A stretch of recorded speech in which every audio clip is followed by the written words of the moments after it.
मागच्या बाजूला 2 आळूची पानं मिळाली होती. मागच्या वेळेस मिळाली होती ती आम्ही इथे लावली होती. पण आता 2चे हे भरपूर असे झालेले आहे. पण याला कुठल्याही प्रकारचं ते घाण पाणी वगैरे काही जात नाही. याला आता सध्या पाऊस चालू आहे तर पावसाचंच पाणी जात आहे. आता हे आळूची पानं किती मोठी होतात ते बघूया आपण. आणि त्याच्याच बाजूला हे झाड आहे, पण हे कसलं आहे हे काही समजतच नाहीये. कसलं हे झाड आहे, कुठलं फळाचं आहे की काय. याला अशी बारीक बारीक फळं आलेली आहे. जर कुणाला माहिती असेल तर हे झाड कसलं आहे तुम्ही कमेंटमध्ये नक्की सांगा. तशीच त्या बाजूला समोर पपईची बहुतेक खूप सारी झाडं आलेली आहे. आणि हे असं आमचं मागची बाजू आहे आणि खूप सुंदर आहे. पण ही आळूची पानं खूप छान आली आहे. नक्की मी याची सुद्धा रेसिपी करेल आणि तुम्हाला कळवेल. तोपर्यंत लाईक करा, शेअर करा आणि सबस्क्राईब फॉलो करायला विसरू नका. बाय.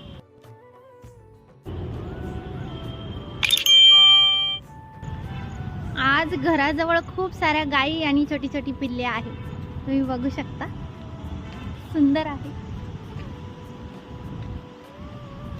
किती हिरवगार आहे.